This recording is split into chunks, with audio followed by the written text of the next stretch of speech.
ಗ್ರಾಮ ದೇವರಿಗೆ ಕಲಶೇಶ್ವರನಿಗೆ ಮೊದಲನೇದಾಗಿ ಭಕ್ತಿಯಿಂದ ತಲೆಯನ್ನು ಬಾಗುತ್ತಾ ಮಾತೆ ಅನ್ನಪೂರ್ಣೇಶ್ವರಿಯನ್ನು ನೆನೆಯುತ್ತಾ ಮನೆ ದೇವರಾದ ನಮ್ಮ ಕೌಟುಂಬಿಕ ದೇವರು ಎಲ್ಲರನ್ನು ನೆನೆಯುತ್ತಾ ನಮ್ಮ ಮನೆಯ ಹಿರಿಯರಿಗೂ ಕೂಡ ಭಕ್ತಿಯಿಂದ ತಲೆಯನ್ನು ಬಾಗಿ ಇಂದು ನಮ್ಮ ಮನೆಗೆ ಗಣೇಶಣ್ಣ ಮತ್ತೆ ಅವರ ತಂಡ ನಮ್ಮ ಮನೆಗೆ ಬಂದಿದ್ದಾರೆ. ಅವರಿಬ್ಬರಿಗೂ ನಮ್ಮ ಮನೆಗೆ ನಮ್ಮ ಕುಟುಂಬದ ಪರವಾಗಿ ಹೃತ್ಪೂರ್ವಕ ಸ್ವಾಗತವನ್ನು ಬಯಸ್ತಾ ಇದ್ದೀನಿ. ನಮಸ್ಕಾರ, ನಾನು ನಿಮ್ಮ ಪ್ರೀತಿಯ ಗಣೇಶ್. ಈಗ ನಾವು ಕಳಸದ ನಮ್ಮ ಎಲ್ಲರ ಪ್ರೀತಿಯ ಸುಜಯ ಸದಾನಂದ ಅವರು ಮಾಜಿ ಗ್ರಾಮ ಪಂಚಾಯತಿ ಅಧ್ಯಕ್ಷರು. ಈಗ ಅವರ ಮನದಾಳದ ಮಾತನ್ನು ನಾವು ಇಂದು ಅವರ ಮನೆಗೆ ಬಂದು ಅವರ ಒಂದು ನೇರ ಸಂದರ್ಶನ ತಗೊಳ್ಳೋಣ ಅಂತ ಈಗ ಇವತ್ತೊಂದು ಭೇಟಿ ಕೊಟ್ಟಿದ್ದೀವಿ. ನಮಸ್ಕಾರಮ್ಮ. ಈಗ ನೀವು ಫಸ್ಟು ಸ್ಟಾರ್ಟಿಂಗ್ ಮೂಮೆಂಟ್ ಅಂತ ಹೇಳಿದರೆ, ಈಗ ಮದುವೆ ಆದ ಇಲ್ಲಿ ಬಂದ ಮೇಲೆ ನೀವು ಗ್ರಾಮ ಪಂಚಾಯತಿ ಅಧ್ಯಕ್ಷರು ಆಗಲಿಕ್ಕೆ ಏನಾದರೂ ಮೊದಲೇನಾದ್ರು ಸೂಚನೆ ಇತ್ತ ನಿಮಗೆ? ಆಗಬೇಕು, ನಾನು ಇಂಥ ಕಡೆ ಹೋದ್ಮೇಲೆ ಒಳ್ಳೊಳ್ಳೆ ಕೆಲಸ ಮಾಡಿಕೊಂಡು ಈ ಥರ ಎಲ್ಲ ಒಂದು ಆಸೆ ಇತ್ತ ನಿಮಗೆ? ಖಂಡಿತವಾಗ್ಲು ನನಗೆ ಅಂಥದ್ದು ಯಾವುದೇ ಒಂದು ವಿಚಾರ ಹೇಳಬೇಕಂದ್ರೆ, ನಮ್ಮ ಮನೆಯವರು ನನ್ನನ್ನು ನೋಡಲಿಕ್ಕೆ ಫಸ್ಟಿಗೆ ಬಂದಾಗ ಕಳಸ ಊರಿದೆ ಅಂತ ಕೂಡ ನನಗೆ ಗೊತ್ತಿರಲಿಲ್ಲ. ನನ್ನ ತಂದೆ ತಾಯಿ ಅಥವಾ ನನ್ನ ಅಣ್ಣಂದಿರಿಗೆ ಗೊತ್ತಿತ್ತು. ನಾನು ಬರೀ ಕೌಟುಂಬಿಕ ಯೋಚನೆಯಲ್ಲಿ ಮಾತ್ರ ಕಳಸಕ್ಕೆ ಬಂದಿದ್ದೇನೆ. ಗ್ರಾಮ ಪಂಚಾಯತಿ ಅಧ್ಯಕ್ಷರು ಬಿಡಿ, ನಾನು ಮನೆಯಿಂದ ಹೊರಗಡೆ ಹೋಗಿ ಸಾರ್ವಜನಿಕ ಜೀವನಕ್ಕೆ ಹೋಗ್ತೀನಿ ಅನ್ನೋದು ಕೂಡ ನನ್ನ ಕಲ್ಪನೆಯಲ್ಲಿ ಇರಲೇ ಇಲ್ಲ. ಈಗ ನೀವು ಅಂದ್ರೆ ಇಲ್ಲಿ ಕಳಸಕ್ಕೆ ಬಂದ ಮೇಲೆ ಮೊದಲ ಬಾರಿಗೆ ನೀವು ಯಾವುದನ್ನು ಆಯ್ಕೆ ಮಾಡ್ಕೊಂಡಿದ್ರಿ? ಸಂಘ ಸಮಸ್ಯೆಗೆ ಬಂದೇನಾದ್ರು? ಇಲ್ಲ, ನಾನು ಕಳಸಕ್ಕೆ ಬಂದು ಮೊದಲ ಬಾರಿಗೆ ನಾನು ತುಂಬಾ ಗೌರವದಿಂದ ನೆನಪು ಮಾಡ್ಕೊಳ್ಳೋದೆ ನನ್ನ ಮಾವನವರನ್ನ. ಅವರು ನನಗೆ ಫಸ್ಟಿಗೆ 1999ರಲ್ಲಿ ನನ್ನ ಮದುವೆ ಆಗಿತ್ತು. 2005ರಲ್ಲಿ ನನ್ನ ಮಾವನವರು ನೀನು ನಾಳೆಯಿಂದ ನಮ್ಮ ತೋಟದ ಜವಾಬ್ದಾರಿಯನ್ನು ನೋಡ್ಕೋಬೇಕು ಅಂದಾಗ ಅದೇ ಮೊದಲ ಬಾರಿ ನಾನು ಮನೆಯಿಂದ ಹೊರಗಡೆ ಹೋಗಿರುವಂಥದ್ದು.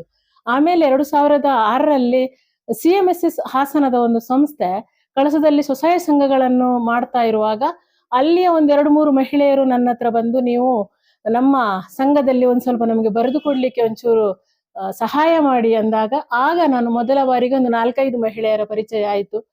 2007ರಲ್ಲಿ ನಾನು ಬಹಳ ಭಕ್ತಿಯಿಂದ ಆರಾಧಿಸುವಂತಹ ಶ್ರೀ ಕ್ಷೇತ್ರ ಧರ್ಮಸ್ಥಳ ಗ್ರಾಮಾಭಿವೃದ್ಧಿ ಯೋಜನೆ ನಮ್ಮ ಕಳಸಕ್ಕೆ ಬಂತು. ಆ ಮುಖಾಂತರ ನಾನು ಸಾರ್ವಜನಿಕ ಜೀವನಕ್ಕೆ ಬಂದೆ ಅನ್ನೋದು ನನಗೆ ಬಹಳ ಸಂತೋಷ ಹಾಗೂ ಹೆಮ್ಮೆಯ ಒಂದು ವಿಚಾರ. ಈಗ ಮೊದಲಂತ ಹೇಳಕ್ ಹೋದ್ರೆ, ಈಗ ನೀವು ಕಳಸದಲ್ಲಿ ಗ್ರಾಮ ಪಂಚಾಯತಿ ಅಧ್ಯಕ್ಷರಾಗಿ ಆಯ್ಕೆ ಆಗಿದ್ರಿ ಮೇಡಮ್. ಆಯ್ಕೆ ಆದ್ಮೇಲೆ ನನ್ನಿಂದ ನೂರಾರು ಜನಕ್ಕೆ ನನಗೆ ಸಹಾಯ ಮಾಡಬೇಕು, ನಾವು ಒಳ್ಳೊಳ್ಳೆ ಕೆಲಸಗಳನ್ನು ಮಾಡಬೇಕು, ಒಳ್ಳೆ ಹೆಸರು ತಗೋಬೇಕು ಅಂತ ಏನಾದ್ರು ನಿಮ್ಮ ಅನಿಸಿಕೆ? ಹೆಸರು ಖಂಡಿತವಾಗ್ಲೂ ಮಾಡಬೇಕು ಅನ್ನೋದು ಇರ್ಲಿಲ್ಲ ನನಗೆ. ಆದ್ರೆ ಒಂದಂತೂ ಇತ್ತು, ಗ್ರಾಮ ಪಂಚಾಯತಿ ಅಧ್ಯಕ್ಷರು ನೀನ್ ಆಗ್ಬೇಕು ಅನ್ನೋದು ಸಹೋದರ ಶೇಷಗಿರಿ ಅಣ್ಣನವರು ಮತ್ತೆ ರಂಗನಾಥ್ ಮತ್ತೆ ಕಾರ್ತಿಕೇಯ ಶಾಸ್ತ್ರಿಗಳು ಬಂದು ನನ್ನ ಹತ್ರ ಹೇಳಿದಾಗ, ನನಗೆ ಗ್ರಾಮ ಪಂಚಾಯತ್ ಅಧ್ಯಕ್ಷರ ಹುದ್ದೆ ಬೇಕು ಅಂತ ನಾನು ಯೋಚನೆನೇ ಮಾಡಿರದಂತಹ ವಿಚಾರ ಬಂದಾಗ ಕಳಶೇಶ್ವರನ ಪ್ರಸಾದ ಅಂತ ಹೇಳಿ ನಾನು ಅದನ್ನು ಸ್ವೀಕಾರ ಮಾಡಿದ್ದೆ. ತುಂಬಾ ಜನರಿಗೆ ನನ್ನಿಂದ ಆಗುವಂತಹ ಮ್ಯಾಕ್ಸಿಮಮ್ ಸಹಾಯ ಮಾಡ್ಲೇಬೇಕು ಅನ್ನೋದು ನನ್ನ ಮನಸ್ಸಲ್ಲಿ ಇದ್ದಿದ್ದು ಸತ್ಯ. ಆದ್ರೆ ಅದು ಈ ಮಟ್ಟದಲ್ಲಿ ನನ್ನನ್ನು ಎಲ್ಲರೂ ಜನ ಗುರುತಿಸ್ತಾರೆ ಅನ್ನೋದು ನನ್ನ ಕಲ್ಪನೆಗೂ ಇರಲಿಲ್ಲ. ಯಾಕಂತ ಹೇಳಿದ್ರೆ ಗ್ರಾಮ ಪಂಚಾಯತಿ ಅಧ್ಯಕ್ಷರ ಹುದ್ದೆ ಅನ್ನೋದು ಬಹಳಷ್ಟು ಎತ್ತರವಾದ ಒಂದು ಸ್ಥಾನ. ಆ ಹುದ್ದೆಗೆ ಬಹಳಷ್ಟು ಗೌರವ ಇದೆ. ಸಾರ್ವಜನಿಕವಾಗಿ ಬಹಳಷ್ಟು ಆ ಹುದ್ದೆಗೆ ತುಂಬಾ ಉನ್ನತ ಸ್ಥಾನಮಾನ ಇದೆ. ಆ ಒಂದು ಉನ್ನತ ಸ್ಥಾನಮಾನಕ್ಕೆ ನಾನು ನನ್ನಿಂದ ಆಗುವಷ್ಟು ಒಂದು ಸೇವೆಯನ್ನು ನೀಡಿ ಆ ಸ್ಥಾನದ ಹೆಸರಿಗೆ ಯಾವುದೇ ಮಸಿ ಬಳೆಯದಾಗಿ ಕೆಲಸ ಮಾಡಿದ್ದೀನಿ ಅನ್ನೋ ತೃಪ್ತಿ ಇದೆ. ನನ್ನಿಂದ ಆಗುವಷ್ಟು ಖಂಡಿತವಾಗ್ಲೂ ನಾನು ಜನಸಾಮಾನ್ಯರಿಗೆ ಕೆಲಸವನ್ನು ಮಾಡಿಕೊಟ್ಟಿದ್ದೀನಿ ಎಂಬ ಆತ್ಮತೃಪ್ತಿ ಪ್ರಾಮಾಣಿಕವಾಗಿ ನನಗೆ ಇದೆ. ಈಗ ನೀವು ಅಧ್ಯಕ್ಷರಾಗಿ ಈಗ ನಮ್ಮ ಕಳಸ ತಾಲೂಕಿನ ಪ್ರತಿಯೊಬ್ಬರು ನಿಮ್ಮನ್ನು ಭಾರಿ ಒಂದು ಹೆಮ್ಮೆಯಿಂದ ಒಳ್ಳೆ ಅಧ್ಯಕ್ಷರು ಸಿಕ್ಕಿದ್ದಾರೆ, ಒಳ್ಳೆ ಕೆಲಸಗಳನ್ನು ಮಾಡ್ತಾ ಇದ್ದಾರೆ. ಇಂಥವರು ಇನ್ನೂ ಸ್ವಲ್ಪ ಬೆಳಿಬೇಕು ಅಂತ ನಮ್ಗೆಲ್ಲರಿಗೂ ಆಸೆ ಇದೆ ಅಂತ ನಮ್ಮ ಕಳಸ ತಾಲೂಕಿನ ಜನರು ಅವರ ಬಾಯಿಯಿಂದ ಬಂದಂಥ ಒಳ್ಳೆ ಮಾತುಗಳು ಮೇಡಮ್. ಈಗ ಅದೇ ರೀತಿ ನೀವು ಈಗ ನಿಮ್ಮ ಅವಧಿ ಮುಗಿದ ಮೇಲೆ ಮಹಿಳಾ ಘಟಕದ ಅಧ್ಯಕ್ಷರಾದ್ರಿ. ಇನ್ನು ಕೆಲವು ಬಂದ ಸಂದರ್ಭದಲ್ಲಿ ಈಗ ಕನ್ನಡ ಪರಿಷತ್ತಿನಾಗ್ಲಿ, ಸಾಹಿತ್ಯ ಸಮ್ಮೇಳನದಾಗಲಿ ಪ್ರತಿಯೊಂದಕ್ಕೂ ನೀವು ಭಾಗಿಯಾಗ್ತಿದ್ರಿ. ಅದರಲ್ಲಿ ಎಷ್ಟು ಖುಷಿ ತಂದುಕೊಟ್ಟಿದೆ ಮೇಡಮ್? ಹೌದು, ಶ್ರೀ ಅನ್ನಪೂರ್ಣೇಶ್ವರಿ ಮಹಿಳಾ ಮಂಡಳಿ ಕಳಸದ ಅಧ್ಯಕ್ಷರಾಗಬೇಕು ಅನ್ನೋದು ನಮ್ಮ ಮಹಿಳಾ ಮಂಡಳಿಯ ಹಲವಾರು ಹಿರಿಯ ನನ್ನ ಮಾತೆಯರು, ನನ್ನ ಸಹೋದರಿಯರು ನೀವು ಅಧ್ಯಕ್ಷರಾಗಬೇಕು ಅಂತ ಕೇಳಿಕೊಂಡಾಗ ಸೇವೆ ಮಾಡಲಿಕ್ಕೆ ಬಹಳಷ್ಟು ಒಳ್ಳೆಯ ಒಂದು ಮಹಿಳೆಯರಿಗೆ ಸೇವೆ ಮಾಡಲಿಕ್ಕೆ ಒಂದು ಒಳ್ಳೆಯ ವೇದಿಕೆ ಅದು ಅಂತ ಅನಿಸ್ತು ನನಗೆ. ಹಾಗಾಗಿ ಆ ಕ್ಷೇತ್ರದಲ್ಲಿ ನಾನು ಮುಂದುವರಿಲಿಕ್ಕೆ ಆಯಿತು ಅಂತೇಳಿ ಒಪ್ಕೊಂಡೆ. ನನ್ನಿಂದ ಸಾಧ್ಯವಾದಷ್ಟು ಅಲ್ಲಿ ಕೂಡ ಬಹಳ ಉತ್ತಮ ಕೆಲಸ ಕಾರ್ಯಗಳನ್ನು ಮಾಡಿದಂತಹ ನೆಮ್ಮದಿ ಇದೆ. ಅಲ್ಲದೆ ನಾನು ಗ್ರಾಮ ಪಂಚಾಯತಿ ಅಧ್ಯಕ್ಷರಾದ ಸಮಯದಲ್ಲಿ ಸಾಹಿತ್ಯ ಸಮ್ಮೇಳನ ಆಯಿತು, ಕಳಸ ಉತ್ಸವ ಆಯಿತು, ಪೂಜ್ಯ ಕಾವಂದರು ಶ್ರೀ ಕ್ಷೇತ್ರ ಧರ್ಮಸ್ಥಳ ಗ್ರಾಮಾಭಿವೃದ್ಧಿ ಯೋಜನೆಯ ಕಾರ್ಯಕ್ರಮ ಕೂಡ ನಾನು ಕಳಸ ಗ್ರಾಮ ಪಂಚಾಯತಿ ಅಧ್ಯಕ್ಷರ ಸಮಯದಲ್ಲಿ ಆಗಿತ್ತು. ಅವರು ಆ ಸಮಯದಲ್ಲಿ ಕಳಸಕ್ಕೆ ಬಂದಾಗ ಆ ಒಂದು ಪುಣ್ಯ ನನ್ನ ಪಾಲಿಗೆ ಬಂತು. ಹಾಗಾಗಿ ಬಹಳಷ್ಟು ಕಾರ್ಯಕ್ರಮಗಳು ಆ ಸಮಯದಲ್ಲಿ ಆಗಿದ್ದರಿಂದ ನಾನು ಜನಸಾಮಾನ್ಯರಿಗೆ ಹತ್ತಿರ ಆಗ್ಲಿಕ್ಕೆ ಅದೊಂದು ವೇದಿಕೆ ಆಯಿತು. ಹಾಗಾಗಿ ಜನಸಾಮಾನ್ಯರು ನನ್ನನ್ನು ಪ್ರೀತಿಸಿ ನನ್ನನ್ನು ಗೌರವದಿಂದ ನೋಡಿಕೊಳ್ಳಿಕ್ಕೆ ಅದೊಂದು ಅವಕಾಶವಾಯಿತು. ನಾನು ತುಂಬಾ ಸಲ ಹೇಳ್ತೀನಿ, ಕಳಸ ನನಗೆ ಎಲ್ಲವನ್ನೂ ನೀಡಿದೆ. ಪ್ರೀತಿ, ಗೌರವ, ಆದರ, ಮನ್ನಣೆ ಎಲ್ಲವನ್ನೂ ಕಳಸ ನನಗೆ ನೀಡಿದೆ. ಹಾಗಾಗಿ ಈ ಪುಣ್ಯ ಭೂಮಿಗೆ ಬಂದಿರೋದೇ ನನ್ನ ಪುಣ್ಯ ಅಂತ ಹೇಳಿ ನಾನು ಈ ಸಂದರ್ಭದಲ್ಲಿ ಹೇಳ್ಕೊಳ್ತೇನೆ. ಈಗ ಅದೇ ರೀತಿ ಈಗ ಈಗ ನಿಮ್ಮ ಕೆಲವೊಂದು ಕಾರ್ಯಗಳಿದ್ದಾವೆ, ಅಂದರೆ ನಾವು ಇಂಥ ಒಳ್ಳೆ ಕೆಲಸ ಮಾಡಬೇಕು ಇಲ್ಲಿ ಕಳಸ ಭಾಗದಲ್ಲಿ. ಈಗ ಗ್ರಾಮ ಪಂಚಾಯತಿ ಅಧ್ಯಕ್ಷರು ಅಂತಲ್ಲ, ಬೇರೆ ಥರದ ಏನಾದ್ರು ನಿಮಗೆ ಆಸೆಗಳು ಏನಾದ್ರು ಇದೆಯಾ ಮೇಡಮ್? ಆ ಥರ ಇನ್ನು ಮುಂದೆ ಮಾಡಬೇಕು ನಾವು ಅಂತ. ಬಹುಶಃ ಭವಿಷ್ಯದ ಬಗ್ಗೆ ಬಹಳಷ್ಟು ಚಿಂತನೆ ನಾನು ಮಾಡುವುದಿಲ್ಲ. ಆ ಕ್ಷಣದಲ್ಲಿ ಏನು ನನಗೆ ಒಳ್ಳೆಯ ಕೆಲಸ ಮಾಡಬೇಕು ಅಂತ ಅನಿಸುತ್ತೆ ಅಥವಾ ಅವಕಾಶ ಸಿಗುತ್ತೆ ಅದನ್ನು ಪ್ರಾಮಾಣಿಕವಾಗಿ ಮಾಡುವಂತಹ ಒಂದು ಮನಸ್ಥಿತಿ ನನ್ನದು. ಭವಿಷ್ಯದ ಬಗ್ಗೆ ನಾನು ಅದಾಗಬೇಕು ಇದಾಗಬೇಕು ಅನ್ನೋದು ಬಹಳಷ್ಟು ಯೋಚನೆಗಳು ನನಗಿಲ್ಲ. ಆದರೆ ಒಂದಂತೂ ಸತ್ಯ, ಭವಿಷ್ಯದಲ್ಲಿ ನನ್ನಿಂದ ಆಗುವಂತ ಯಾವುದಾದ್ರೂ ಒಳ್ಳೆಯ ಕಾರ್ಯಗಳಿಗೆ ನಾನು ಅದರ ಜೊತೆಯಾಗಿ ನಡೀಬೇಕು ಅನ್ನೋದು ನನ್ನ ಆಸೆ ಖಂಡಿತ ಇದೆ. ಈಗ ನೀವು ಗ್ರಾಮ ಪಂಚಾಯತಿಯಲ್ಲಿ ಅಧ್ಯಕ್ಷರಾಗಿ ಈ ಥರ ಎಲ್ಲ ಒಳ್ಳೊಳ್ಳೆ ಕಾರ್ಯಕ್ರಮ ಮಾಡ್ತಾ ಇದ್ರಿ, ಮತ್ತೆ ಕೆಲಸಗಳನ್ನು ಮಾಡ್ತಾ ಇದ್ರಿ. ಅದರಲ್ಲಿ ಏನಾದರೂ ನಿಮಗೆ ಈ ಪ್ರಶಸ್ತಿ ಏನಾದರೂ ಬಂದಿರೋದು ಆ ಥರ ಏನಾದರೂ ನಿಮ್ಮಲ್ಲಿ ವಿಶೇಷವಾದಂಥ ಒಂದು ನಮಗೆ ನೋಡಬಾರದ್ದು ಸಿಗಬಾರದ್ದು ಅದು ಸಿಕ್ಕಿದೆಯಾ ನಿಮಗೆ? ಅದು ನನಗೆ ಬಹಳ ಖುಷಿಯಿಂದ ಬಹಳ ಭಕ್ತಿಯಿಂದ ಹೇಳ್ತೀನಿ. ಅದೇ ಸಮಯದಲ್ಲಿ ಹೊರನಾಡು ದೇವಸ್ಥಾನದಲ್ಲಿ ಬ್ರಹ್ಮಕಳಸ ಆಯಿತು. ಆ ಸಮಯದಲ್ಲಿ ಅವರು ನನ್ನನ್ನು ಅತಿಥಿಯಾಗಿ ಕರೆದ್ರು, ನನಗೆ ಮಾತನಾಡ್ಲಿಕ್ಕೆ ಅವಕಾಶ ಕೊಟ್ಟರು, ನನಗೆ ಸನ್ಮಾನ ಮಾಡಿದ್ರು. ಧರ್ಮಕರ್ತರು ದಂಪತಿ ಸಮೇತ ಮತ್ತೆ ಪೂಜ್ಯ ಗುರುವರಿಯರು ಕೂಡ ಆ ವೇದಿಕೆಯಲ್ಲಿದ್ದರು. ಅಲ್ಲಿ ನನ್ನನ್ನು ಸನ್ಮಾನ ಮಾಡಿದರು. ಮತ್ತೆ ನಮ್ಮ ಕಳಶೇಶ್ವರ ದೇವಸ್ಥಾನದಲ್ಲಿ ಕೂಡ ಆ ಸಂದರ್ಭದಲ್ಲಿ ಬ್ರಹ್ಮಕಳಸ ಆಯಿತು. ಆವಾಗ ಕೂಡ ನಾನು ಭಾಗಿಯಾಗಿ ಆ ಒಂದು ಸಂದರ್ಭ ಕೂಡ ನನಗೆ ಬಹಳ ಪುಣ್ಯದ ಒಂದು ಸಂದರ್ಭ ಆಗಿ ಹೋಯಿತು. ಇನ್ನೊಂದು ಕಳಸ JCI ಸಂಸ್ಥೆ ಕೂಡ ನನ್ನನ್ನು ಗುರುತಿಸಿತ್ತು. ಕನ್ನಡ ಸಾಹಿತ್ಯ ಪರಿಷತ್ತು ಮಹಿಳಾ ಘಟಕ ಮತ್ತೆ ತಾಲೂಕು ಘಟಕ ಎರಡೂ ಕೂಡ ನನ್ನನ್ನು ಸನ್ಮಾನ ಮಾಡಿತ್ತು. ಆಮೇಲೆ ಇಲ್ಲಿ ಕಳಸ ಭಾಗದಲ್ಲಿ ಎಲ್ರಿಗೂ ಗೊತ್ತಿರುವಂತ ಶ್ರೀ ಮಾಣಿಲ ಕ್ಷೇತ್ರ ಅನ್ನೋದು, ನಾನು ಜನಾಂಗದಲ್ಲಿ ಕುಂಬಾರ ಜನಾಂಗದವಳು. ಹಾಗಾಗಿ ಅದು ಅಲ್ಲಿಯ ಗುರುವರಿಯರು ನಮ್ಮದೇ ಕುಂಬಾರ ಜನಾಂಗದವರು. ಅವರು ನನ್ನನ್ನು ಕರೆದು ಆ ಊರಿನಲ್ಲಿ ಈ ಊರಿನ ನನ್ನನ್ನು ಕರೆದು ನನಗೆ ಸನ್ಮಾನ ಮಾಡಿದ್ರು. ತುಂಬಾ ಈ ತರದ್ದು ಬಹಳಷ್ಟು ಮನ ಮುಟ್ಟುವಂತ ಸನ್ಮಾನಗಳು ನನಗೆ ಆಗಿದೆ. ಈಗ ನಾನು ಇನ್ನೊಂದು ಕೇಳಬೇಕು ವಿಷಯ, ಅದು ಇಂಪಾರ್ಟೆಂಟ್. ಅಂದರೆ ಈಗ ನೀವು ಅಧ್ಯಕ್ಷರಾಗಬೇಕು ಅಂತ ಒಂದು 3-4 ಜನದಿಂದ ಬಂದಾಗ ನಿಮ್ಮ ಮನೆಯವರು ಪತಿ ಇದಾರಲ್ಲ, ಅವ್ರು ಏನು ಹೇಳಿದರು? ನೀವು ನಾನು ಇದೀನಿ ನಿನ್ನ ಬೆನ್ನಿಂದೆ ಆ ಥರ ಏನಾದರೂ ಮಾತಾಡಿ? ಹೌದು, ಖಂಡಿತವಾಗ್ಲು ನಾನು ಇದನ್ನು ಹೇಳ್ತೀನಿ. ಯಾಕಂತ ಹೇಳಿದ್ರೆ ನಾನು ಮದುವೆಯಾಗಿ ಬಹಳ ಒಳ್ಳೆಯ ಮನೆಗೆ ಬಂದಿದ್ದೀನಿ, ಬಹಳ ಒಳ್ಳೆಯ ವ್ಯಕ್ತಿಯ ಪತ್ನಿಯಾಗಿದ್ದೀನಿ, ಬಹಳ ಉತ್ತಮ ಮಕ್ಕಳ ತಾಯಿಯಾಗಿದ್ದೀನಿ. ನಾನು ಒಳ್ಳೆಯ ಅತ್ತೆ ಮಾವ, ನನ್ನ ಅತ್ತೆ ನಾನು ಮದುವೆಯಾಗಿ ಬರುವಾಗಲೇ ಇರಲಿಲ್ಲ, ಆದರೆ ಮಾವ ನನ್ನ ಜೊತೆಗೆ ಇದ್ರು. ನಾನು ಇದನ್ನು ಬಹಳಷ್ಟು ಸರಿ ಹೇಳ್ತೀನಿ, ನನ್ನ ಮಾವನವರು ನನಗೆ ಕಳಸದ ಪ್ರತಿಯೊಂದು ಸೂಕ್ಷ್ಮತೆಗಳನ್ನು ನಾನು ಅವರ ಜೊತೆ ಇದ್ದ 15 ವರ್ಷದಲ್ಲಿ ನನಗೆ ತಿಳಿ ಹೇಳಿ ನನಗೆ ಜೀವನವನ್ನು ಕಲಿಸಿದ್ದಾರೆ. ನನ್ನ ಯಜಮಾನರು ನನ್ನ ಸಾರ್ವಜನಿಕ ಬದುಕಿಗೆ ಯಾವತ್ತೂ ಅಡ್ಡಿ ಆಗ್ಲೇ ಇಲ್ಲ. ಅವರು ಸಾರ್ವಜನಿಕವಾಗಿ ನಾನು ಎಲ್ಲಿ ಹೋದ್ರು ಅವರು ಬಂದು ಕೈಯಾಡಿಸಿದ್ದು ನನಗೆ ಗೊತ್ತಿಲ್ಲ. ಸಂಪೂರ್ಣ ಸ್ವಾತಂತ್ರ್ಯ ನನಗೆ ಕೊಟ್ಟು ನನ್ನ ಮೇಲೆ ಬಹಳ ಭರವಸೆಯನ್ನಿಟ್ಟು, ನಾವೀಗ ಮನೆಯಿಂದ ಹೊರಗಡೆ ಹೋಗುವಾಗ ಆರ್ಥಿಕವಾಗಿ ಕೂಡ ನಮ್ಗೆ ಬಲ ಬೇಕೇ ಬೇಕು. ಆ ಬಲಕ್ಕೆ ನನಗೆ ಯಾವತ್ತೂ ಸಮಸ್ಯೆ ಆಗದ ರೀತಿಯಲ್ಲಿ ನನ್ನನ್ನು ನೋಡಿಕೊಂಡಿದ್ದಾರೆ. ಅದೇ ರೀತಿ ನಿಮಗೆ ನಿಮ್ಮ ಒಂದು ಈಗ ಅಧ್ಯಕ್ಷರ ಇದರಲ್ಲಿ ಇದ್ದಾಗ ಕೆಲವೊಂದು ಕೆಲಸಗಳು ಕಷ್ಟ ಇತ್ತು, ಕೆಲವೊಂದು ಈ ಥರ ಮಾಡೋಕ್ಕೆ ತುಂಬ ಕಡೆಯಿಂದ ಒತ್ತಡಗಳೆಲ್ಲ ಇರುತ್ತೆ. ನಿಮಗೆಷ್ಟು ಹಿಂಸೆ ಆಗಿದೆಯಾ? ಅಲ್ಲ ಖುಷಿ ತಂದು ಕೊಟ್ಟಿದೆಯಾ ಅದರಲ್ಲಿ? ಈ ಥರ ಮಾಡ್ಬೋದಾ? ಅಲ್ಲ ಮುಂದೆ ಏನಾಗುತ್ತೆ ಆ ಥರ ಏನಾದರೂ ಭಯ ಇತ್ತು ಮೇಡಮ್? ಅಧ್ಯಕ್ಷರಾಗುವಾಗ ನನಗೆ ಆ ಹೆದರಿಕೆ ಇತ್ತು. ಗ್ರಾಮ ಪಂಚಾಯತಿ ಅಧ್ಯಕ್ಷರು ಅನ್ನೋದು ಬಹಳ ದೊಡ್ಡ ಹುದ್ದೆ. ಆ ಸಮಯದಲ್ಲಿ ನನಗೆ ಆ ಹೆದರಿಕೆ ಇತ್ತು. ಆದ್ರೆ ನನ್ನ ಗ್ರಾಮ ಪಂಚಾಯತಿಯ ಕಳಸದಲ್ಲಿ 29 ಜನ ಸದಸ್ಯರು ಕೂಡ ನನ್ನ ಜೊತೆಯಾಗಿ ನಿಂತಿದ್ದು ನಾನು ಈ ಸಂದರ್ಭದಲ್ಲಿ ಕೃತಜ್ಞತೆಯಿಂದ ನೆನಪಿಸಿಕೊಳ್ಬೇಕಾಗುತ್ತೆ. ಒಂದು ಮಹಿಳೆಯಾಗಿ ಇಡೀ ಗ್ರಾಮವನ್ನ ನಿಭಾಯಿಸೋದು ಬಹಳ ಕಷ್ಟದ ಕೆಲಸ, ಓಡಾಡೋದು ಕೂಡ ಬಹಳ ಕಷ್ಟದ ಕೆಲಸ. ಆದ್ರೆ ಬಹಳಷ್ಟು ಕ್ಲಿಷ್ಟಕರ ಅಥವಾ ಕೆಲವೊಂದು ಪರಿಸ್ಥಿತಿಯಲ್ಲಿ ನನ್ನ ಜೊತೆಗೆ ನನ್ನ ಕಳಸ ಗ್ರಾಮ ಪಂಚಾಯತಿಯ ಸಹೋದರ ಸದಸ್ಯರು ಹಾಗೂ ನನ್ನ ಗೆಳತಿಯ ಸದಸ್ಯರು ಎಲ್ಲರಿಗೂ ಕೂಡ ನನ್ನ ಜೊತೆಯಾಗಿ ನಿಂತರು.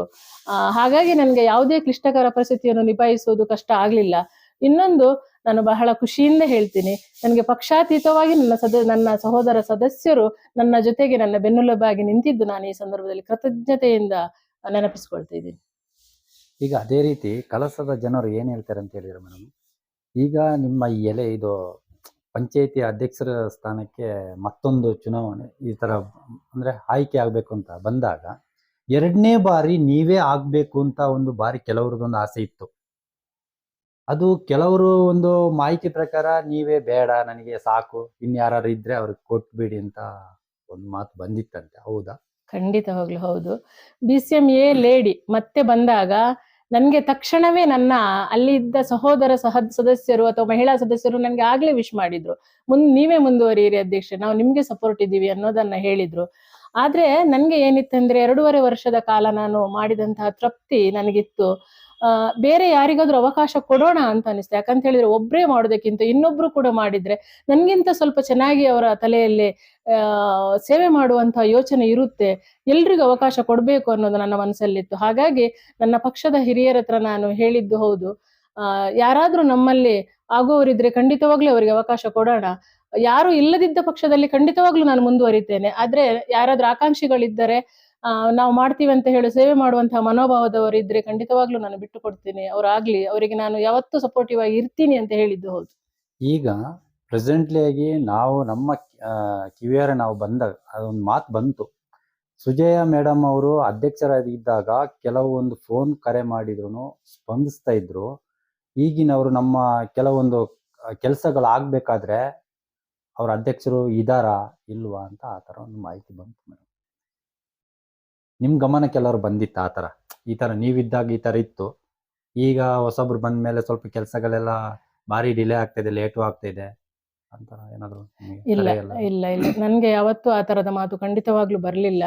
ಅಥವಾ ನನ್ನ ಹತ್ರ ಈಗ ಕೂಡ ನನ್ಗೆ ಯಾರಾದ್ರೂ ಫೋನ್ ಮಾಡಿದ್ರೆ ಕೂಡ, ಯಾಕಂದ್ರೆ ನನ್ನ ಭಾಗದ ಸದಸ್ಯರು ಅಥವಾ ಹೊರಗಡೆಯಿಂದ ಕೂಡ ನನಗೆ ನನ್ನ ವ್ಯಾಪ್ತಿಯನ್ನು ಹೊರತುಪಡಿಸಿ ಬೇರೆ ಭಾಗದ ಸದಸ್ಯರು ಯಾರಾದ್ರೂ ಜನಸಾಮಾನ್ಯರು ಫೋನ್ ಮಾಡಿದ್ರೆ ಇವತ್ತಿಗೂ ನಾನು ಅವರಿಗೆ ಸ್ಪಂದನೆ ಮಾಡ್ತೀನಿ. ನಮ್ಮ ಅಧ್ಯಕ್ಷರು ಕೂಡ ಅದಕ್ಕೆಲ್ಲವನ್ನು ಸ್ಪಂದನೆ ಮಾಡ್ತಾರೆ. ಈಗ ಮತ್ತೊಂದು ಹೇಳ್ಬೇಕಾದ್ರೆ, ಈಗ ನೀವು ಅಧ್ಯಕ್ಷರದ ಇದೆಲ್ಲ ಮುಗಿದ ಮೇಲೆ, ಅವಧಿ ಮುಗಿದ ಮೇಲೆ ಸಂಘ ಸಂಸ್ಥೆ ಬಂದಾಗ ಅದ್ರ ಕೆಲವೊಂದು ಕಾರ್ಯಕ್ರಮದಲ್ಲಿ ಭಾಗಿಯಾಗ್ತೀರಾ. ಅದೇ ರೀತಿ ನಿಮ್ಮ ಮನೆ ಕಡೆನು ಈ ತೋಟ ಇದೆ, ಕೃಷಿ, ಅದ್ರ ಬಗ್ಗೆ ಹೆಚ್ಚಿನ ನೀವು ಕಾಳಜಿ ತೋರಿಸ್ತೀರಾ? ಖಂಡಿತ, ನನ್ನ ಬದುಕೆ ಕೃಷಿ. ನಾನು ತುಂಬಾ ಸಲ ಹೇಳ್ತೀನಿ, ನಾನು ಕೃಷಿಕಳು, ಹಾಗಾಗಿ ನಂಗೆ ಹೆಮ್ಮೆ ಇದೆ. ನಾನು ಯಾರದ್ದು ಒಂದು ಅಡಿಯಾಳಲ್ಲ, ನಾನು ಕೃಷಿಕಳು ಅನ್ನೋದು ನನ್ನ ಮನೆಯ ಹಿರಿಯರಿಂದ ಬಂದಂತಹ ಕೃಷಿ. ನನ್ನ ಯಜಮಾನರು ನನಗೆ ಅದನ್ನೇ ಒಂದು ಮಾಡಿಕೊಂಡು ಹೋಗು ಅನ್ನೋದನ್ನ ಹೇಳಿರೋದ್ರಿಂದ ನಾನು ಕೃಷಿಯನ್ನೇ ಪ್ರಧಾನವಾಗಿ ನಂಬಿಕೊಂಡಿದ್ದೀನಿ. ಅದರಲ್ಲಿ ಬಹಳಷ್ಟು ಸಂತೋಷ ಇದೆ ನನಗೆ. ಆದ್ರೆ ಗ್ರಾಮ ಪಂಚಾಯತಿ ಅಧ್ಯಕ್ಷರಾದ ಸಮಯದಲ್ಲಿ 2.5 ವರ್ಷ ನಂಗೆ ತೋಟಕ್ಕೆ ಹೋಗ್ಲಿಕ್ಕೆ ಒಂದ್ ಸ್ವಲ್ಪ ಕಷ್ಟ ಆಯ್ತು. ಯಾಕಂತ ಹೇಳಿದ್ರೆ ಅಲ್ಲಿ ಕೆಲಸ ಕಾರ್ಯಗಳು ಆಗ್ತಾ ಇರುವಾಗ ಇಲ್ಲಿ ಪೇಟೆಯಲ್ಲಿ ಕಳಸ ಗ್ರಾಮ ಪಂಚಾಯತಿ ವ್ಯಾಪ್ತಿಯಲ್ಲಿ ಏನಾದ್ರೂ ಕಾರ್ಯಕ್ರಮಗಳಿದ್ರೆ ನನ್ಗೆ ತೋಟಕ್ಕೆ ಹೋಗ್ಲಿಕ್ಕೆ ಆಗ್ತಿರ್ಲಿಲ್ಲ. ಆದ್ರೆ ಅಲ್ಲಿಯ ಕೆಲಸ ಕಾರ್ಯಗಳಿಗೆ ನಾನು ಇಲ್ಲಿಯ ಕಾರ್ಯಕ್ರಮ ಮುಗಿಸಿ ತಕ್ಷಣ ಹೋಗಿ ಮಾಡಿಕೊಳ್ತಾ ಇದ್ದೆ. ಬಹಳ ನಿಷ್ಠಾವಂತ ಕೆಲಸಗಾರರು ನನ್ನ ಜೊತೆ ಇರೋದ್ರಿಂದ ನಂಗೆ ತೋಟದ ಮೇಂಟೆನೆನ್ಸ್ ಕಷ್ಟ ಆಗ್ಲಿಲ್ಲ. ಅದು ಖಂಡಿತವಾಗ್ಲೂ ಮಾಡ್ತೀನಿ ನಾನು, ಯಾಕಂದ್ರೆ ನನ್ನ ಮುಂದಿನ ಪೀಳಿಗೆಗೂ ಅದು ಬೇಕಾಗಿರೋದ್ರಿಂದ ಅದು ಮಾಡ್ತಾ ಇದ್ದೀನಿ ಸರ್ ನಾನು ಇದನ್ನ. ಈಗ ನೀವು ಕೆಲವೊಂದು ಕಾರ್ಯಕ್ರಮಗಳು ನಿಮ್ಮನ್ನು ಅಂದ್ರೆ ಕರೀತಾರೆ, ಬನ್ನಿ ನಮ್ಮ ಕಾರ್ಯಕ್ರಮಕ್ಕೆ ಅಂತೇಳಿ. ಆ ಸಂದರ್ಭದಲ್ಲಿ ಕೆಲವೊಂದು ಕಡೆ ನಿಮ್ಗೆ ತೋಟದ ಕಡೆನೂ ಕೃಷಿ ಕಡೆನೂ ಸ್ವಲ್ಪ ಗಮನ ಹರಿಸ್ತಾ ಇರ್ತೀರ, ಅಂದ್ರೆ ಅಲ್ಲೂ ಅರ್ಜೆಂಟ್ ಇರುತ್ತೆ. ಆ ಸಮಯದಲ್ಲಿ ನಿಮ್ಗೆ ಹೆಂಗೆ ಸ್ವಲ್ಪ ಫ್ರೀ ಆಗುತ್ತೆ ಮೇಡಮ್? ಆ ಥರ ಹೋಗಕ್ಕಾಗುತ್ತಾ ಇಲ್ವಾ? ನನಗೆ ನಾನು ವಾಹನವನ್ನು ಚಲಾಯಿಸುವ ನಂಗೆ ಒಂದು ವಿದ್ಯೆ ಗೊತ್ತಿರೋದ್ರಿಂದ ತೋಟ ಅಥವಾ ಬೇರೆ ಕಾರ್ಯಕ್ರಮಗಳಿಗೆ ನಾನು ಇನ್ ಟೈಮ್ ಹೋಗಿ ಬರ್ಲಿಕ್ಕೆ ನಂಗೆ ಸಾಧ್ಯ ಆಗ್ತಾ ಇದೆ. ಆ ಯಾವುದೇ ಕಾರ್ಯಕ್ರಮಕ್ಕೆ ನಾನು ಬರಲ್ಲ ಅಂತ ಹೇಳಲ್ಲ, ಅನಿವಾರ್ಯ ನಾನು ಊರಲ್ಲಿ ಇರದೇ ಇದ್ದ ಪಕ್ಷದಲ್ಲಿ ಮಾತ್ರ ನಾನು ಬರಕ್ಕಾಗಲ್ಲ ಅಂತ ಹೇಳ್ತೀನಿ. ಬಿಟ್ರೆ ತೋಟದ ಕಾರಣ ಕೊಟ್ಟು ನಾನು ಯಾವುದೇ ಕಾರ್ಯಕ್ರಮಕ್ಕೆ ಬರಕ್ಕಾಗಲ್ಲ ಅಂತ ಹೇಳಲ್ಲ. ಯಾಕಂತ ಹೇಳಿದ್ರೆ ತೋಟದಲ್ಲಿ ನಾನು ಕಾರ್ಯಕ್ರಮ ಮುಗಿಸಿ ಹೋಗ್ತೀನಿ, ಅಥವಾ ಕಾರ್ಯಕ್ರಮ 11 ಗಂಟೆಗೆ ಇದ್ರೆ ನಾನು ಬೆಳಿಗ್ಗೆ 8 ಗಂಟೆಗೆ ಹೋಗಿ ಒಂದು 10 ಗಂಟೆ ತನಕ ಇದ್ದು ಬರ್ತೀನಿ. ಹಾಗಾಗಿ ನನ್ಗೆ ಅದು ಕಷ್ಟ ಆಗಲ್ಲ. ಈಗ ನಿಮಗೆ ಮಕ್ಕಳು ಎಷ್ಟು ಮೇಡಮ್, ಎಷ್ಟು ಜನ ಮಕ್ಕಳು ಇದ್ದಾರೆ, ನನ್ಗೆ ಏನೇನು ಮಾಡ್ತಾ ಇದ್ದಾರೆ ಅದ್ರ ಬಗ್ಗೆ ಒಂದು? ನನ್ಗೆ 2 ಮಕ್ಕಳು. ಸುಧನ್ವಿ ಅಂತ ದೊಡ್ಡ ಹುಡುಗಿ, ಅವಳು ಬೆಂಗಳೂರಿನ BMS ಕಾಲೇಜಿನಲ್ಲಿ ಕೆಮಿಕಲ್ ಇಂಜಿನಿಯರ್ ಮುಗಿಸಿ ಈಗ ಒಂದ್ 2-3 ತಿಂಗಳಿನಿಂದ ಚಿಕ್ಕಮಗಳೂರಿನಲ್ಲಿ ವೃತ್ತಿಯನ್ನು ಪ್ರಾರಂಭ ಮಾಡಿದ್ದಾಳೆ. ಇನ್ನೊಂದು ಮಗ ಸುಜನ್, ಅವನು ಶಿವಮೊಗ್ಗ ಮೆಡಿಕಲ್ ಕಾಲೇಜಿನಲ್ಲಿ 3ನೇ ವರ್ಷದ MBBS ವಿದ್ಯಾಭ್ಯಾಸ ಮಾಡ್ತಾ ಇದ್ದಾನೆ. ಪತಿಯವರು ಈಗ? ನನ್ನ ಪತಿಯವರು ಮೆಕ್ಯಾನಿಕ್. ಬಹುಶಃ ಕಳಸದಲ್ಲಿ ನಾನು ಕಂಡ ಹಾಗೆ ಅವರ ಗುರುಗಳು ಜೇಮ್ಸ್ ಅಣ್ಣ ಹೊರತುಪಡಿಸಿದರೆ ಹಿರಿಯ ಮೆಕ್ಯಾನಿಕ್, ಬೈಕ್ ಹಿರಿಯ ಮೆಕ್ಯಾನಿಕ್ ಅವರೇ ಅನ್ಸುತ್ತೆ. ಎಲ್ಲರೂ ಹೌದು, ಖುಷಿ ಪಡ್ತಾರೆ. ಅದು ಗ್ಯಾರೇಜ್ ಅಂತ ಹೇಳಿದ್ರೆ ಹೌದು. ನನ್ನ ಹತ್ರ ತುಂಬಾ ಹಳ್ಳಿ ಕಡೆಯವರು ಕೂಡ ಹೇಳಕ್ಕಿದೆ, ನನ್ಗೆ ನೀವು ಧೂಮಣ್ಣನ್ ಸೊಸೆ ಅನ್ನೋದು ಪರಿಚಯ, ಸದನ ಹೆಂಡತಿ ಅನ್ನೋದು ಪರಿಚಯ ಇದೆ, ಹಾಗಾಗಿ ನಿಮ್ಮ ಪರಿಚಯ ದೊಡ್ಡ ವಿಷಯ ಏನಲ್ಲ. ಹಾಗಾಗಿ ಅದೊಂದು ನಂಗೆ ಬಹಳ ಹೆಮ್ಮೆ ಇದೆ ಆ ವಿಚಾರದಲ್ಲಿ. ಈಗ ಅದೇ ರೀತಿ ಈಗ ಮುಂದಿನ ಚುನಾವಣೆ ಈಗ ಗ್ರಾಮ ಪಂಚಾಯತಿಯಲ್ಲಿ ಬಂದಾಗ ಮತ್ತೆ ನಿಮ್ಮನ್ನು ಆಯ್ಕೆ ಮಾಡಿದ್ರೆ ನೀವು ಅದನ್ನು ಸ್ವೀಕರಿಸ್ತೀರಾ, ಅಲ್ಲ ಇನ್ನು ಬೇರೆಯವರಿಗೆ ಅಂದ್ರೆ ಸ್ವಲ್ಪ ಇಂಟ್ರೆಸ್ಟ್ ಇದ್ದವರಿಗೆ ನೀವು ಕೊಡಿ ಅಂತ ಹೇಳ್ತೀರಾ ಮೇಡಮ್, ನಿಮ್ಮನ್ನೇ ಹುಡ್ಕೊಂಡು ಬಂದಾಗ? ಬಹುಶಃ ಕ್ಲಿಷ್ಟಕರ ಪ್ರಶ್ನೆ ಇದು. ನನ್ನನ್ನೇ ಹುಡ್ಕೊಂಡು ಬಂದಾಗ ಖಂಡಿತವಾಗ್ಲೂ ನನ್ನ ಜೊತೆ ಬೇರೆ ಯಾರಾದ್ರೂ ನಾವು ಮಾಡ್ತೀವಿ ಅಂತ ಹೇಳುವಾಗ ಬಿಟ್ಟು ಕೊಡ್ಲಿಕ್ಕೆ ನಾನು ಸದಾ ಸಿದ್ಧ. ಕಾರಣ ಕಳಸ ನನಗೆ ಬಹಳಷ್ಟು ಅವಕಾಶಗಳನ್ನ ನೀಡಿದೆ. ನನ್ನ ಹಾಗೆ ಬೇರೆ ಮಹಿಳೆಯರು ಕೂಡ ಮುಂದೆ ಬರ್ಬೇಕು, ಅವರಿಗೂ ಅವಕಾಶಗಳು ಸಿಗ್ಬೇಕು. ಖಂಡಿತವಾಗ್ಲೂ ನಾನು ಬಿಟ್ಟು ಕೊಡ್ಲಿಕ್ಕೆ ಸಿದ್ಧ. ಆದ್ರೆ ಕೆಲವೊಂದು ಸಮಯ ಸಂದರ್ಭ ಏನಾಗ್ತದೆ ಅಂತ ಹೇಳಿದ್ರೆ, ನನ್ಗೆ ಆಸಕ್ತಿ ಇರದಿದ್ದರೂ ಕೂಡ ನೀವು ಆಗಿ ಅನ್ನೋದು ಅವರದೊಂದು ಬಾಯಿಯಲ್ಲಿ, ಕೆಲವರ ಬಾಯಿಯಲ್ಲಿ ಬಂದಾಗ ನಾನು ಇಲ್ಲ ಅನ್ನಕ್ಕಾಗಲ್ಲ. ಆ ಸಂದರ್ಭದಲ್ಲಿ ಖಂಡಿತವಾಗ್ಲೂ ಒಪ್ಪಿಕೊಳ್ತೇನೆ. ಈಗ ಕೆಲವೊಂದು ಸಂದರ್ಭ ನೋಡಿದಾಗ ಈಗ ನಿಮ್ಮನ್ನು ನೋಡಿ ಈ ಕಳಸದಲ್ಲಿ ಎಲ್ಲಾ ಈ ಹೆಣ್ಣು ಮಕ್ಕಳಾಗ್ಲಿ, ಮಹಿಳೆಯರು, ದೊಡ್ಡವರು, ಅವ್ರು ಪ್ರತಿಯೊಂದು ಕಾರ್ಯಕ್ರಮದಲ್ಲೂ ನಿಮ್ಮನ್ನು ನೋಡಿ ನಾವು ಇದೇ ತರ ಆಗ್ಬೇಕು ಅಂತ ಏನಾದ್ರು ನಿಮ್ಮ ಹತ್ರ ಸಂದೇಶ ಏನಾದ್ರು ತಗೊಂಡಿದ್ದೀರ ಕೆಲವರೆಲ್ಲ? ಹೌದು. ಕೆಲವರು ಕೇಳ್ತಾರೆ ನನ್ನ ಹತ್ರ, ಅದು ಹೇಗ್ ಮಾಡ್ಬೋದು, ಈಗ ಹೇಗ್ ಮಾಡ್ಬೋದು, ನಮ್ಗೆ ಅದಕ್ಕೆ ಒಂದು ಸ್ವಲ್ಪ ಈ ರೀತಿ ನೀವು ಸಪೋರ್ಟ್ ಮಾಡಬಹುದಾ ಅಂತ ಕೇಳ್ತಾರೆ. ಆದ್ರೆ ದೂರದಿಂದ ಸ್ವಲ್ಪ ಅವರಿಗೆಲ್ಲವನ್ನೂ ಕೂಡ ಹೇಗೆ ಮಾಡಬಹುದು ಅನ್ನೋದನ್ನ ನಾನು ಅವರಿಗೆ ಹೇಳ್ತೀನಿ. ಆದ್ರೆ ಅದನ್ನೆಲ್ಲವನ್ನೂ ನನಗೆ ಕಲಿಸಿದ್ದು ಶ್ರೀ ಕ್ಷೇತ್ರ ಧರ್ಮಸ್ಥಳ ಗ್ರಾಮಾಭಿವೃದ್ಧಿ ಯೋಜನೆ. ಈಗ ಅದೇ ತರ ಈಗ ಮುಂದೆ ಬರುವ ನೀವು ಈಗ ಮಹಿಳೆಯವರಿಗೆ, ಹೆಣ್ಣು ಮಕ್ಕಳಿಗೆ ಇಲ್ಲ ಗಂಡು ಮಕ್ಕಳಿಗೆ ಮುಂದೆ ಬರುವ ಏನೇ ಒಂದು ಕಾರ್ಯಕ್ರಮ ಆಗ್ಲಿ, ಅವ್ರಿಗೆ ಏನು ಸಂದೇಶ ಹೇಳಕ್ ಇಷ್ಟಪಡ್ತೀರಾ ನೀವು? ಯಾವುದೇ ಸ್ವಾರ್ಥ ಇಲ್ಲದೆ ನಾವು ಕೆಲಸ ಮಾಡಿದ್ರೆ ನಾವು ನಂಬಿದಂತಹ ದೇವರು ಅಥವಾ ನಮ್ಮ ಹಿರಿಯರ ಆಶೀರ್ವಾದ ನಮಗೆ ಖಂಡಿತವಾಗ್ಲೂ ಸಿಗುತ್ತೆ. ಪ್ರತಿಫಲ ಅಪೇಕ್ಷೆ ಇಲ್ಲದೆ ನಾವು ಕೆಲಸವನ್ನು ಮಾಡಬೇಕಾಗತ್ತೆ. ಆವಾಗ ಯಾವುದೇ ಹುದ್ದೆಗಳನ್ನು ನಾವು ಹರಿಸಿಕೊಂಡು ಹೋಗುವಂತ ಅವಕಾಶ ಇಲ್ಲ. ಇದು ನಾನು ಅಂತೆ ಕತೆ ಹೇಳ್ತಾ ಇಲ್ಲ, ಇದು ನನಗೆ ಆದಂತಹ ಅನುಭವ. ಹಾಗಾಗಿ ಎಲ್ಲರಿಗೂ ನಾನು ಹೇಳ್ತೀನಿ, ನಿಸ್ವಾರ್ಥವಾಗಿ ನಿಷ್ಪಕ್ಷಪಾತವಾಗಿ ಯಾವುದೇ ಪ್ರತಿಫಲ ಅಪೇಕ್ಷೆ ಇಲ್ಲದೆ ನೀವು ಕೆಲಸ ಮಾಡಿ. ಭಗವಂತ ಖಂಡಿತವಾಗ್ಲೂ ನಮ್ಮ ಕೆಲಸ ಕಾರ್ಯಗಳಿಗೆ ಪ್ರತಿಫಲ ಕೊಟ್ಟೇ ಕೊಡ್ತಾನೆ. ಹಾಗಾಗಿ ನಾವೆಲ್ಲರೂ ಕೂಡ ಪ್ರತಿಫಲ ಅಪೇಕ್ಷೆಯಿಂದ ನಿಸ್ವಾರ್ಥದಿಂದ ಕೆಲಸ ಮಾಡೋಣ ಅಂತ ಹೇಳಿ ಎಲ್ರಿಗೂ ಹೇಳಲಿಕ್ಕೆ ಇಷ್ಟಪಡ್ತೀನಿ. ಈಗ ಇಷ್ಟೋ ತನಕ ನಮ್ಮ ನ್ಯೂಸ್ ಕರ್ನಾಟಕ ಜೊತೆ ಮಾತಾಡಿದ್ದಕ್ಕೆ ನಿಮ್ಗೆ ಹೇಗೆ ಅನಿಸುತ್ತೆ ಮೇಡಮ್? ಖುಷಿ ಅನಿಸುತ್ತೆ ನನಗೆ. ಈ ತರ ಟಿವಿ ಚಾನೆಲ್ನಲ್ಲಿ ಒಂದು 2-3 ಸರ್ತಿ ಮಾತಾಡ್ಲಿಕ್ಕೆ ಅವಕಾಶ ಸಿಗುವಾಗ ಅದು ಹೇಗೆ ಮಾತಾಡೋದು ಅನ್ನೋದಿತ್ತು. ನೀವು ನನ್ನ ಮನೆ ಬಾಗಿಲಿಗೆ ಬಂದು ಮಾತಾಡಿದ್ದೀರಿ, ಬಹಳ ಖುಷಿ ಅನಿಸ್ತಾ ಇದೆ. ಇದೊಂದು ನಿಮ್ಮ ಕಾರ್ಯಕ್ರಮ ಒಳ್ಳೆಯ ಕಾರ್ಯಕ್ರಮ, ಇದನ್ನು ಇದೇ ರೀತಿ ಮುಂದುವರಿಸಿ. ಯಾಕಂತ ಹೇಳಿದ್ರೆ ಬಹಳಷ್ಟು ನನ್ನಂತಹ ಮಹಿಳೆಯರು ತುಂಬಾ ಜನ ನಮ್ಮ ಕಳಸದಲ್ಲಿ ಇದ್ದಾರೆ, ಸಾಧಕ ಮಹಿಳೆಯರು ಇದ್ದಾರೆ. ಅವರನ್ನು ನೀವು ಸಂದರ್ಶನ ಮಾಡಿದ್ರೆ ಅವರನ್ನು ಕೆಲಸ ಕಾರ್ಯಗಳನ್ನು ನೋಡಿ ನಾವು ಮಾಡಬಹುದು, ಇಂತಹ ಕೆಲಸವನ್ನು ಮಾಡಬಹುದು ಅಂತೇಳಿ ಇನ್ನೊಂದು 4 ಜನರ ಮನಸ್ಸಲ್ಲಿ ಒಟ್ಟಿಕೊಳ್ಳುತ್ತೆ. ಇದೊಂದು ಬಹಳ ಶ್ಲಾಘನೀಯವಾದ ಕೆಲಸ ಅಂತೇಳಿ ಖುಷಿ ಅನ್ಸುತ್ತೆ ಸರ್. ಇಷ್ಟೋ ತನಕ ನಮ್ಮ ಜೊತೆ ನಮ್ಮ ಮಾಜಿ ಗ್ರಾಮ ಪಂಚಾಯತ್ ಅಧ್ಯಕ್ಷರು ಸುಜಯ ಸದಾನಂದ ಅವರು ಇಷ್ಟೋ ತನಕ ಅವರ ಮನದಾಳದ ಮಾತನ್ನು ನಮ್ಮ ಜೊತೆ ಹಂಚಿಕೊಂಡಿದ್ದಾರೆ. ಎಲ್ಲರಿಗೂ ಧನ್ಯವಾದಗಳು ಹೇಳ್ತಾ ನಮಸ್ಕಾರ. Thank you.